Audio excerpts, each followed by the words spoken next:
Hello everyone and welcome to the first ever ScentSaturday Q&A. This is actually the second time I've recorded this video because first time I forgot to set up the sound recorder properly. So yeah, top tip, always make sure your sound recorder is working. So I've had quite a lot of really excellent questions and I'm going to go through every single one of them, starting by the one at the top of the list. And yeah, I think when I tried this before, the video went on for just a short while, so just take a bit of time out of your day, maybe keep this on the background and have a little listen about the various questions that have been asked. Some really interesting ones here. What I'm going to do is start off with Liam GD for GI, and I'm hoping I can do this video all in one go. That's the hope here. Actually, before I do this first question, I'm just going to say I've got on my diffuser with this black musk and iced cassis that I had from some sort of months ago. It's that really sort of that warm honey and slightly alcoholic cherry tones. It's like a liqueur, really, very nice. And it also is great for just filling the whole home with a really sweet fragrance. So I'm looking to move house right now, and it's great for just putting on in one room, and then the whole home smells absolutely amazing. It's great. So yes, let's go back to Liam GD for GI. And they say, let's say you come home and you catch a whiff of a funny smell. How would you react? How would you need to find it, or would you just try to cover it up? Well, Liam, I can tell you straight away, I'm going to search night and day to find that smell because it will drive me nuts. It's probably not just about the smell itself, it's the fact that something is creating it that I don't know, and that's going to really annoy me. So yeah, I will do everything I can to find that. And the thing is, the idea of covering it up, that to me is almost anxiety inducing in its own right, because I can't help feel once you cover it up, well, there's a good chance you become nose blind and you're never going to find that smell. And then you've got the problem of other people coming around and, well, they'll still notice it because it's fresh to them. So to me, it makes the situation worse, and I never really get room sprays because they seem to just hide the problem. It's not for me. I remember looking through this and thinking that actually I maybe sort of answering your multiple questions here in one go, because you also ask, so you can't find the smell when it gets worse. How would you go about locating the source? Well, I can tell you as well that it would drive me nuts enough that I'd probably be calling up some sort of hit squad of friends and family to say, look, this needs to be sorted. We need to find this. And yeah, I'd make sure it is found. Thing is, I don't live in a particularly large property, so I'd like to think I could find it. I don't think I've really been in a situation where this has come up. Or at least not that something that comes to mind. It may have been a long time ago if something like that happened. So yeah, definitely I'll be on it. I'll be like one of those sniffer dogs straight away. Okay, so let's see. You also ask, how much would it annoy you? And I think you could probably tell the answer is a lot. Yeah, it's definitely something that would get to me. But any good stories about you having to sniff around for the source of a strange smell? Well, there is something that comes to mind. It's actually a long distant memory. Just one of those weird ones. You know, I often recount stories of my past because I think there's just more random stories that have happened then. But I do remember being in school and there was this really strong smell of, well, cannabis actually. And being, well, pretty young at the time, I was like, oh, where's that coming from? And just wanted to find it. And yeah, I started searching around and I couldn't find anything that looked like cannabis. So, you know, I started getting some other friends and I was like, look, can you smell that as well? Yeah, they could smell it. And so we all went on this little journey to try finding this elusive weed plant. It turns out it was actually just a weed. It was this weird sort of, I don't know what it was, some shrub that had these large leaves in them. And I remember it being a very hot day, and I think the plant was sort of wilting in the sun, and the combination of whatever its composition is, whatever makes up that plant, and the heat created this really strong cannabis smell. Very odd, but yeah, I think that's probably the only situation that really comes to mind there. I'm going to check this sound recorder every now and again, by the way, because I'm so paranoid from the previous session that's where I didn't record. Moving over to user ZQ8MT7WE4J. Well, I'm pretty sure I've got more secure... No, I don't. Less secure. Moving over to user ZQ8MT7WE4J. I think I've got less secure passwords than your username. That's actually pretty impressive. But you ask, outside of fragrances, what's the worst smell you've experienced? Are there any weird smells you like? Interesting. Actually, there is something that definitely comes to mind there, but visually it's probably not the nicest, so I won't go into too much detail with this one. All I will say, the bad smell comes from a music festival that, well, let's just say after 3 days things were pretty smelly. So worst smell, yeah, a music festival in England, I can tell you now. Reading Music Festival, that was the smelliest place. However, on a probably more polite note, let's just say, there is a particular smell or a combination of smells that I really don't like, and it's odd because I know a lot of people do, and it's like a mix between rose or some sort of maybe geranium and linen, fresh linen, and it's... The thing that I find odd about it is because I actually do like these two scents. In the case of something like freshly cut grass, that would very much be described as fresh linen and rose, or something along those lines. So I'm not quite sure what it is, but there's always a shop, maybe something like White Company or Yankee Candle, that has this fresh linen and sort of rose smelling candle there, and I don't know why, it just gets instant repulsion from me. But I think this is the thing with scents, like our mind sometimes associates something incorrectly, and for some reason we just don't like it. I don't know why, but yeah, there is a certain scent, and if I learn the name of this one, I feel like I owe you a proper answer, so I'll have a think about that one. But you ask also about weird smells that I like. Now, again, this is always going to be quite like a personal thing with what we class as weird or likable. But yeah, I would say there's a very specific, very artificial smell in vanilla that just reminds me of the 90s or sort of maybe early 2000s, and probably like a lot of these things that I think about, it's always a sense of nostalgia that comes to mind. And if anyone's familiar with this, it's like a vanilla car air freshener that had a smiley face. That's the sort of smell that comes to mind. And for some reason that smells in a lot of things, like I remember it being in various shops and also in perfumes as well, that really, yeah, fake vanilla. And yeah, it's just like a moment in time. I haven't really smelt it for, well, probably like 15 years or something. It's, you know, it's completely disappeared. So that comes to mind. But there's another thing as well, and that's tiger balm. If anyone's familiar with that, then I love the smell of tiger balm.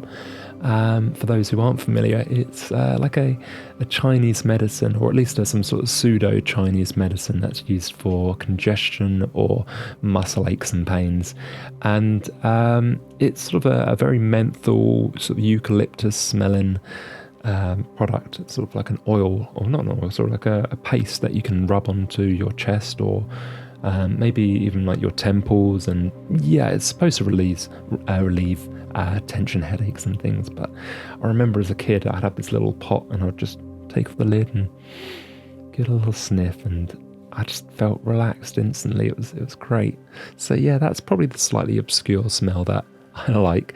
But yeah, I just thought I'd have a look at, because I've written down like a script for all of this, so I'm gonna go for it as I can. So actually, I probably will move on to Jane 7645, and you ask, are there any fragrance oils or fragrance notes which negatively affect you, like make you sneeze or tickle your nose? And yeah, the answer to that is most definitely yes. There's a couple of things that come to mind, but one product in particular I know will make me sneeze without fail every time, and that is this surface spray you can get from Tesco's. It's got this really artificial apple smell. It's not a bad smell, it's just something in the product that just makes me sneeze. And I remember having this thing for years, and I'd only use it if I'd ran out of something else. And every time I pretty much have to hold my breath, spray it, and just get out of the room. It had that much of an effect on me, because I'd be coughing straight away. My eyes would sort of water. It just wasn't very pleasant. It was sort of a very much like hay fever. Another product that comes to mind that affects me is these Glade plug-in air fresheners. Not all of them, but there's this one that my manager was obsessed with using at my old work. He would, as soon as you walked into the room, he'd just click it on if it was off, and it'd be my colleague that normally turned it off because it affected him even more. I remember him getting really angry at this thing, at the Glade air freshener and my boss, because he would get, again, the very sore eyes, but his skin would get quite puffy, and you could tell that he was having a bit of an allergic reaction to this stuff. And he used to say he would get quite a bad headache as well sometimes. So I know it's not just me. Some people just really react badly to certain fragrances. But yeah, some artificial ones really don't agree with me. So this is the reason why I try to go for more natural aromas if I can.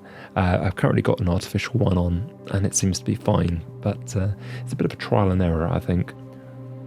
Yeah. Actually, sorry, Jane, I just realised you asked another part to your question, which was, outside of any oils, which aftershave/colognes do you like? There's plenty that comes to mind, because I actually rarely find an aftershave or cologne I don't like. And I find that it's probably the case that so much money is invested and time into creating these products. I rarely see a bad one. I'm sure they exist.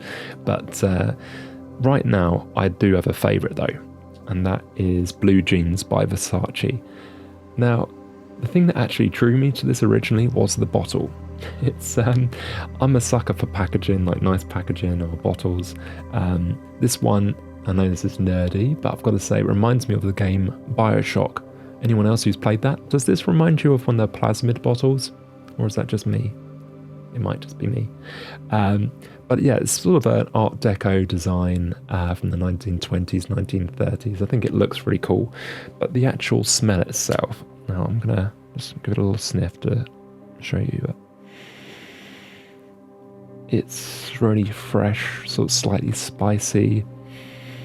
It's got a slight smell of sort of musk or something, but overall, this always just reminds me of holidays, maybe some sort of fruit smoothie that has, I don't know, maybe you've had this fruit smoothie along some sort of spicy tagine or something. It's really nice. I love this. This is definitely my go-to that I put on every day.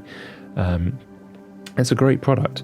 And probably my second one is actually also by Versace. And yes, again, I was taken back by the bottle because that looks so good. Look at it, especially with the light on it there. It's an excellent design. But the actual product itself is almost like a grown-up version of Blue Jeans.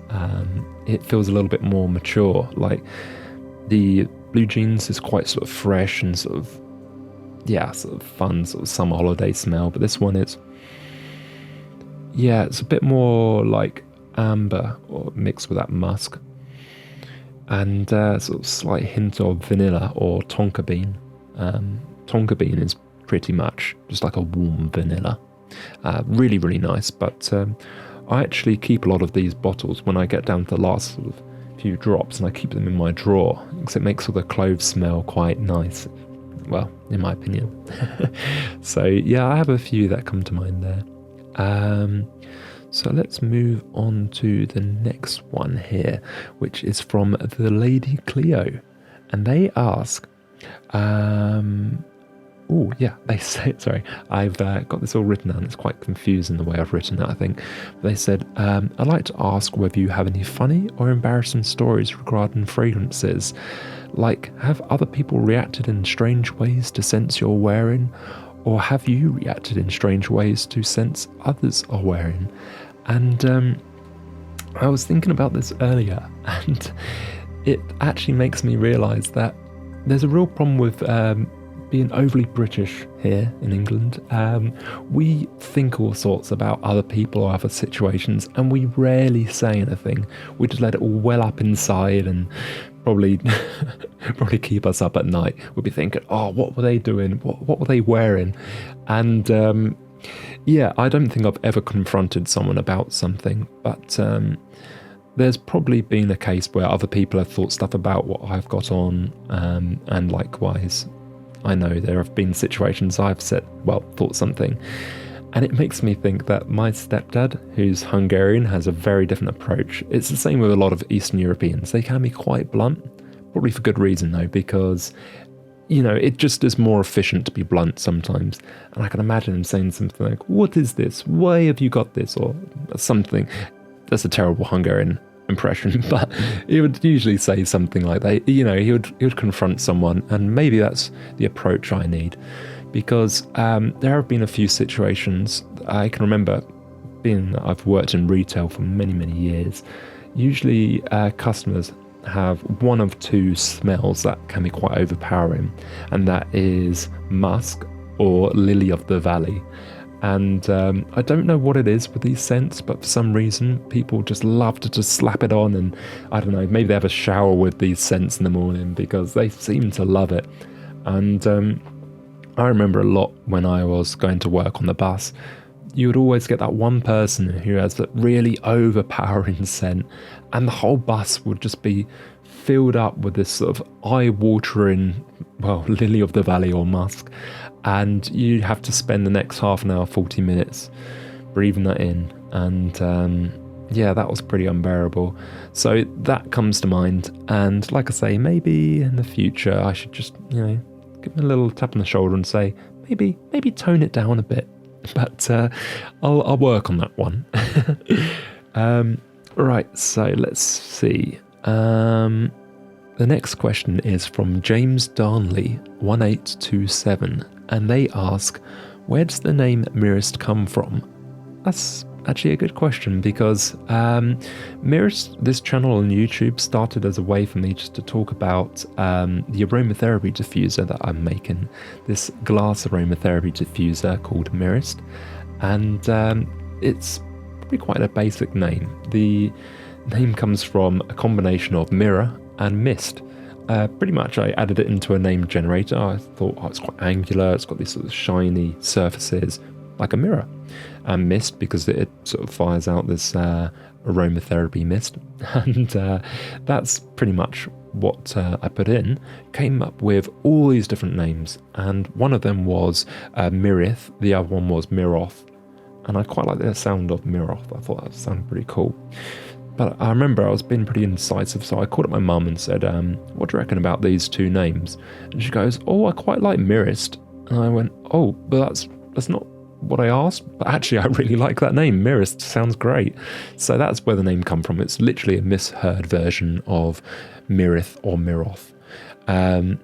But yeah, this whole channel, it started off with this idea of talking about just my diffuser, but I realised actually I miss, with my old YouTube channel, just having a bit of a sort of community really, where people are just chatting to each other and doing videos like this. It feels very sort of welcoming, like some sort of extended friend base.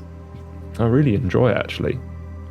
So yeah, this is kind of where I want to go with this channel, is just for it to be about aromatherapy and just chatting, things like that. It's quite nice. So James, you also ask about any good films, books or music. And oops, one sec. My microphone looked like it was playing up again, but that's all good. Any good films, books or music you can recommend? Yeah, I could speak to no end about this. This video would probably be 10 hours long if I went through the full lists. But I'll try to sum it up, because film I absolutely love. I studied it at uni, and I'm sure I could nerd out with all things like mise en scène or whatever cinematography things. You know, all silly terms. We don't need to go on about that. But I will say it gave me a bit of an appreciation for what makes a good movie, because there is a term that gets used quite a lot. It's called auteur theory. And effectively what this means is when someone has their name attached to a movie, like a director, or sometimes it can be a screenwriter, well, that's usually like 1 out of 300, maybe even 1,000 people who have worked on that project. And it just doesn't really feel right, because you need everyone to come together to make a movie be a thing, really. And one of my favourite movies is, well, Back to the Future, because I think it highlights something great from every category. It's got sort of great cinematography, sound design, editing. It's just overall a perfect movie in my mind. I always just, I don't know, have to smile when I see it. I think this is just great, really clever story. You know, it's inspired loads of spoofs, and even sort of what, I don't know, almost 40 years on. Yeah, it is that old. Almost 40 years on, it's still a great movie, and I think stands the test of time. So that's probably my favourite. However, if I was going to recommend another movie I saw recently, it's probably Big Fish. Now, this movie, I watched it probably, well, a bit of it, probably about sort of 12, 13 years ago, and I remember watching maybe 10 minutes and thinking, oh, this is boring, it's so bad. And I was at uni at the time, and this is when I learned the word mawkish. It's one of these pretentious words that basically means something's overly sentimental or too much emotion's being put into something. And I described it as a mawkish film. I said it was just trying to be too clever, too sentimental. And it's just not true. I think it's, as I've got older, I've appreciated it more, because the whole point of the movie is an older gentleman who is talking about the stories of his youth, and he's telling this to his son, and his son is just aggravated the whole time, saying, oh, why don't you just tell the truth for once in your life? And there's sort of this sort of dissidence between the two. You know, there's a bit of an argument between the two, and the film's really charming, and it just makes me think of stories that my grandparents used to tell, where it just seemed like tall tales, and I sort of shooed it off as being sort of another silly story. But there's probably quite a lot of truth behind it. And just like the movie Big Fish, it kind of gives you appreciation that sometimes people exaggerate stories because the real truth is pretty boring. And yeah, I think that's a great movie. Thoroughly recommend Big Fish. As for music, again, I've got, well, I think I'm just going to put my Spotify liked playlist on here, because there's about 3,200 songs in there. I love my music. It's pretty varied, and I like to think there's some good stuff, so you can check that one out. But there's a song I listened to recently that just really stuck with me. I wouldn't say it's necessarily like the best song ever by any means. It's just really clever, because it's like spoken word poetry, and it just kind of feels quite motivational, because rather than being one of these things like, yeah, you can do it, this is great, it's sort of saying, well, this is reality. And I'm just going to read out a few lyrics just to give you an idea. But you know, it will say things like, stick with the people who love you and don't spend a single second on the rest. Life will be better that way. And the verse is, no matter who you are, no matter who you, what was that?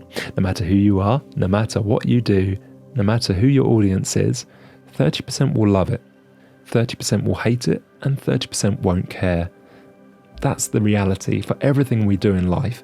You know, we like to think we can please everyone, but the reality is, majority of people just don't really care in life. And if they hate it, well, they're just a percentage. you can be the best person in the world and some will still dislike something. That's just life. But yeah, I think that's a great one. So this is Choose Yourself by Starslinger. I recommend that one, but there's plenty of good songs that I could talk about to no end, I'm sure. Okay, so I'm going to move on to the next question by What's That Smell? And they ask, well, actually, they've got many questions. Has your nose improved since you first got into fragrance oils? And the answer is yes. Most definitely yes. In fact, I would say 3 months ago or so, when I started making videos, I probably would find it quite hard to distinguish between certain scents, but there is a product I talked about, which was the freshly cut grass. It came as a pack of 5 or so oils, and I know it's not just me, it's a lot of people on the Amazon reviews just said they all smell the same, and that was my thought sort of years ago when I bought it. I thought the watermelon scent smelt the same as I think one's called Gardenia, that smelt the same as freshly cut grass. And it's only probably those 3 months ago when I was trying out different oils that actually I realised there's far more complexity and interest with these different scents. And I think that only really happens when you make these sort of comparisons of oils. I think it's probably a bit like food critics, how, they can pick out particular sort of things like, oh, this is slightly too salty, or it's missing this and that. Part of it's probably pretentiousness. It's probably in my mind that I think I'm better at this stuff, but I also think when you have that comparison, your sense of smell or taste or whatever it might be improves because you understand what builds up that sort of profile. At least that's my thought on that one. So I would say yes, it's improved. Definitely very quickly as well. And you also ask, what's your least favourite fragrance/notes? And I feel like I've sort of touched on this with those sort of rose and fresh linen and rose smells. I do like them individually. It's just certain combinations just don't work for me. There is another set of smells. Again, I never write these ones down, but I remember going into this posh shop. It was, what was it called? Is it Neil's Yard or Neil's Remedy? It just sells aromatherapy oils. They seem like great products, but I remember this one. It just smelled like compost, like really manky old compost. And I remember I just sniffed this thing and instantly just recoiled. I was thinking, what was that? Why would you do this to me?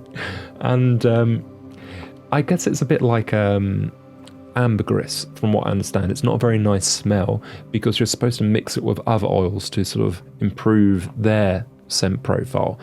So, it's one of these things I'd be interested in trying this product. Now I've got to find out what the actual name of it is, but I know it's something quite obscure, something I've not seen before. But yeah, there are certain smells that just have a really negative reaction to me. I will try to learn those names and get back to you on that one. Now you've got another question, which is, any good tips for improving your sense of smell? Yes, actually, because I've come across a few things that may be able to improve other people's sense of smell, but have improved mine as well. So a lot of people, as you may know, with COVID have lost their sense of smell, and I've seen these scent training kits, and pretty much always they're extremely strong scents like citrus smells or something like tea tree. The idea is just to associate certain smells, and this is largely in the brain, because I think, if you've got I'm just thinking of a sketch now from Mitchell and Weblock, where with the petrol and cheese machine. It's a really obscure sketch if you're not familiar with that one. And it just makes me think of that, like the difference between these things. The petrol and the cheese should be very obvious, but for a lot of people, they were saying, things they used to love smell like fuel or something. And it is just about getting your brain associating it again. It's just, as far as I can tell, people's brains were just getting a bit confused. They were thinking like certain things weren't actually that smell. So if you're really struggling, I would say try some very strong smells, very potent things like citruses, and see how that works. However, if you're trying to just improve or make your sort of palate a bit more discerning, the things that I reviewed some weeks ago, or actually it was only a week ago really, the cedarwood oils, I think this is actually a very good way of training your nose, because there are very subtle differences going on, say, between the artificial and the essential oil, or the different variant of cedarwood. And I guess probably if I looked at this 4 months ago, I probably would go, yeah, it's all cedarwood. What's the difference? But by sort of comparing them, I can go, well, actually, no, this one is slightly more smoky, or this one, it smells slightly artificial. There's something there. I can't quite put my finger on it, but I know there's something there. So again, if you're trying to train your nose, I would try something that's very similar, maybe just even 2 separate brands of the same oil, because often there can be a big difference. So maybe that's just my thoughts on that one. I'd be curious if anyone else agrees with me there. Now, the next question is from Luminous Lucille, and they say, are there any smells that you would like to see as fragrance oils? yeah, I've actually thought about this one quite a lot, because I was thinking, I love certain artificial smells, things like, you know, a Bakewell tart, for example, like that sort of almondy, sort of slightly fruity, tart. It's incredibly nice. I don't know how to describe a Bakewell, but you know, it's one of these things that you can get these scents in artificial oils, and they're never really that accurate. They're usually quite like overly sweet or whatever it might be. And I always think, well, these products are natural. Like, I wonder if we could get natural smells made into an essential oil, and that's what I'd love to see. Is just things like coffee and walnut cake. I would love to have that as an essential oil, or, you know, sort of, I don't know, strawberry donuts.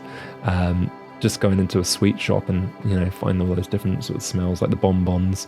Again, I don't see why it can't exist, because it's just sugar and lemon, and you know, there's probably ways. So I'd love to see artificial scents sort of turn into essential oils. I'm sure there's a way, but yeah, that comes to mind. I'd like to see that.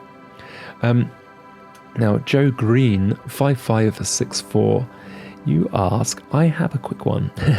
If you were going to open a pub, what would you call it and why?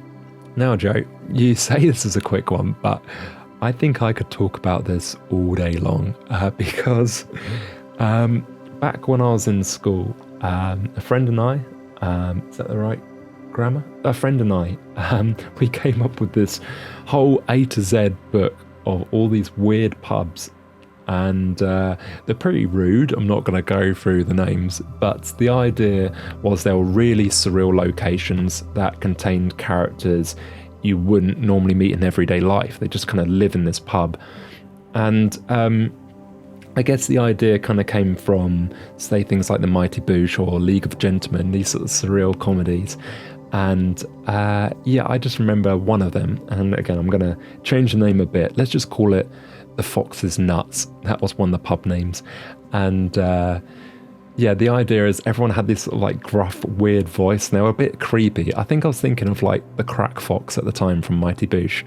And you kind of go in and they go, "Hey, welcome to The Fox's Nuts. What can I get you?" And yeah, lots of people are probably thinking, what are you on about, Pete? What are you on about? But I loved surreal humour, and so did my friend. And we just imagined this weird old character who just, I don't know, he's probably a lovely guy, but he just sounded odd. And, you know, in this pub, The Fox's Nuts, everyone, they welcomed you in, but also they classed you as an outsider. So you kind of always stuck in the corner of this pub until you became one of them, very sort of legal gentlemen. So yeah, that's probably what comes to mind there. And I was just thinking, that's the last of these questions. Perhaps I should sum it up there. I'm looking at the timer as well, and I think I'm up to about 40 minutes. So this could be an interesting edit. Hopefully I've done it all in, well, not too many edits. So I've actually tried to make this video twice and the audio's messed up both times. So I have a feeling I might just call this the ScentSaturday video, and then I'll resume the regular sort of programming, so to say. But it's been really fun. I hope you like this sort of Q&A as well. I've loved doing this. It's a really sort of fun way of doing things, actually. So yeah, if you like this, let me know. We can do more. In fact, I was thinking, and I'm just going to chuck this out there, because I will be moving soon and probably going to have less time on my hands. How would people feel about a live stream? Because then I could do the ScentSaturday. If anyone wants to ask anything whilst I'm doing that, you can do sort of a live chat in the comments on YouTube, so that could be pretty cool. Also means less editing for me, so I think that might be a thing in the future if people like the idea. Anyway, yeah, this has been really interesting. I will go back to that ScentSaturday next week. So thank you very much for watching, and I'll see you later. Goodbye.